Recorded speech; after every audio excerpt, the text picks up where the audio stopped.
ഇതാരൊക്കെയാണിത്? വാ വാ വാ രണ്ടുപേരും ഇരിക്കും. ഇത് എന്നാണ് ഒരു മുന്നറിയിപ്പില്ലാണ്ട് വന്നേക്കണേ? ഇങ്ങോട്ട് വരാൻ മുന്നറിയിപ്പ് എന്തിനാ? എടി ഞാൻ നിങ്ങളോട് പല പ്രാവശ്യം പറഞ്ഞിട്ടുണ്ട് മോനെ കൊണ്ട് വന്ന ദിവസം ഒന്നും അമ്മേനെ വിളിച്ചിട്ട് ഇപ്പൊ നിങ്ങൾ വന്ന് ഞാനിപ്പോ എന്നാ നിങ്ങക്ക് തന്നെ വേണ്ട വേണ്ട. അയ്യോ അല്ലെങ്കിൽ ലൈം ജ്യൂസ് ആയില്ല കറി വെക്കാനൊന്നുമില്ല. അച്ഛൻ ഇവിടെ ഇല്ല. നിന്നോട് വിളിച്ചിട്ട് പറഞ്ഞിട്ട് വരണം ഞാൻ പറഞ്ഞിട്ടില്ലേടി. എന്നാ ചെയ്യും? ഞാൻ ഇന്ന് ചേട്ടനെ വിളിച്ചു നോക്കട്ടെ. ഇപ്പൊ കറിക്കും ഒന്നും മേടിച്ചു വെച്ചിട്ടും ഇല്ല. എന്റെ ദൈവമേ ഒരു മണിയാവാറായി. എന്റെ മക്കളെ വിളിച്ചു പറഞ്ഞിട്ട് വരണ്ടേ? അത് കുഴപ്പമില്ല. അമ്മേ ഇത് പിടിക്കേ. ഇത് നല്ല അടിപൊളി ബീഫാണ്. നമ്മള് വെട്ടുകൊടുത്തുനിന്ന് വാങ്ങിച്ചോണ്ട് വന്നെയാണ്. പൊന്നു മോനെ ഇതൊക്കെ മേടിച്ചോണ്ട് വരേണ്ട വല്ല കാര്യമുണ്ട്? നിങ്ങൾ ഇവിടെ ഗസ്റ്റ് ആയിട്ട് വരുമ്പോൾ ഞങ്ങളല്ല ഇവിടെ മേടിച്ചു വെക്കണ്ടേ? ഗസ്റ്റ് ഒന്നല്ല എന്റെ മക്കൾ തന്നെയാണ്. എങ്കിലും നിങ്ങൾ ഇങ്ങോട്ട് വരുമ്പോൾ ഞങ്ങളല്ല മേടിച്ചു വെക്കേണ്ടത്. ഇതൊക്കെ അതിനിപ്പോ എന്താണ് നമ്മുടെ രണ്ടുപേർക്ക് തോന്നിയില്ല. ഇപ്പൊ ഇവിടെ ഇരിക്കുക. അമ്മ പോയി വേഗം ഉണ്ടാക്കാം. ഭക്ഷണമൊക്കെ കഴിച്ചിട്ട് പോയാൽ മതി. ഇവക്കിട്ട് ഞാൻ വെച്ചത് ഞാൻ നിങ്ങൾ മേടിക്കാൻ പോയി ഇച്ചിരി വെള്ളം എടുത്തോണ്ടാണ് കുടിക്കാൻ. ഈ വെയിലത്തോടെ വന്ന് കയറിയതല്ലേ നിൽക്കട്ടാ. അമ്മ പോയി ഇച്ചിരി വെള്ളം എടുത്തോണ്ട്. ഷോ ഈ മനുഷ്യ ഫോൺ വിളിച്ചാലിട്ട് എടുക്കണമില്ല. ഇപ്പൊ എന്ത് ചെയ്യുന്നേനെ? ഇഞ്ചിയില്ല, വെളുത്തുള്ളി ഇല്ല, മസാലപ്പൊടി ഇല്ല. ഓ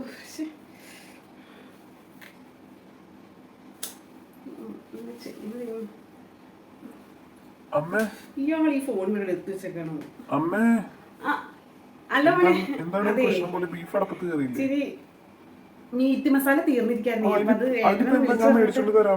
അയ്യോ വേണ്ട വേണ്ട മോൻ പോകുന്നു വേണ്ട. ചേട്ടൻ ഇപ്പൊ തന്നെ വരും. അവര് മേടിച്ചോണ്ട് വരും. മോന് വിശക്കുണ്ടോ?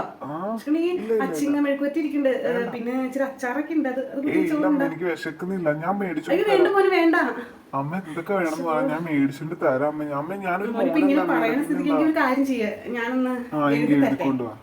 ഇല്ലാത്ത എന്തൊക്കെ ഉണ്ടെന്ന് വെച്ചാൽ എഴുതിക്കൊണ്ട് താട്ടെ കേട്ടോ. ഞാൻ മേടിച്ചോണ്ട് തരാം. എഴുതി തരാം. മറക്കൂലല്ലോ. ശരിയാ ഒരു മിനിറ്റ്. മോനെ ലിസ്റ്റ് 5 കിലോ അരി, 2 കിലോ സവാള, 1 കിലോ പച്ചമുളക്, 1 കിലോ ഉള്ളി, 1 കിലോ വെളുത്തുള്ളി, 1/2 കിലോ ഇഞ്ചി, 1 garam masala, 1 packet meat masala, 1 packet തൈര്, 1 പാക്കറ്റ് കടുക്, 1/2 കിലോ റവ. അതാ നമുക്ക് ഉപ്പുമാവ് കഴിക്കാൻ വേണ്ടിയാണേ. പിന്നെ ഒരു 2 കിലോയുടെ വെളിച്ചെണ്ണ മേടിച്ചേക്കാം. ബീഫൊക്കെ നന്നായിട്ട് വെളിച്ചെണ്ണ ടേസ്റ്റ് ഉണ്ടാവില്ല. 2 കിലോ വെളിച്ചെണ്ണ മേടിക്കണേ. പിന്നെ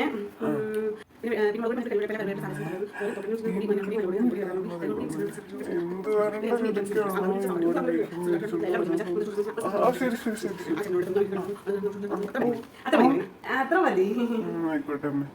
എങ്കിലും കാര്യം ചെയ്യോ? ഇപ്പൊ എന്തായാലും പറഞ്ഞ സ്ഥിതിക്ക് ചോദിച്ച സ്ഥിതിക്ക് നമുക്കൊരു 5 കിലോ അരി പൊടിപ്പിക്കാനുണ്ടായിരുന്നു. ഒന്ന് പൊടിപ്പിച്ചോണ്ടിരിക്കും. അങ്ങനെ ഈ നേരത്ത് വരാനെന്ന് ഓർത്താനേ പൊടിപ്പിച്ചോണ്ട് വരാവോ? 5 കിലോ ഉള്ളൂ. മോനിപ്പോ ടൗണിലോട്ട് ചെല്ലണം വഴിക്കുണ്ട്. അവിടെ എഴുതി വെച്ചിട്ടുണ്ട്. ഒന്ന് പോയി പൊടിപ്പിച്ചോണ്ട് വരാം. അമ്മ എടുത്തോണ്ട് വരാട്ടാ. മോനെ അമ്മയ്ക്കോ ഒരു മേടിച്ചോണ്ട് വരാട്ടാ. ഭയങ്കര തലവേദന. വേറൊന്നും വേണ്ട. എങ്കിൽ പോയിട്ട് വരാട്ടാ. ശരി ശരി ശരി. മോനെ ഒരു കാര്യം കൂടി ചെയ്യാൻ പറയാ അറിയോ? നമ്മുടെ മിക്സിയുടെ ഒരു ജാറിന് എന്തോ കംപ്ലൈന്റ് ഉണ്ട്. ആ ജാറിൽ അടിച്ചാലും വല്ല ഇഞ്ചിയും ഉള്ളിയൊക്കെ അടിക്കാനല്ലാതെ പറ്റണില്ല. മോനെ ഒന്ന് ശരിയാക്കി കൊണ്ടുവരും. അപ്പൊ തന്നെ തരും. അതിന്റെ ആ ബ്ലേഡിന് എന്തോ പറ്റിയേക്കണം. എടുത്തിട്ട് പോയാ അങ്ങനെ 10,500 ലാഭം കിട്ടി. മരുമോനല്ലേ എന്താ കുഴപ്പം?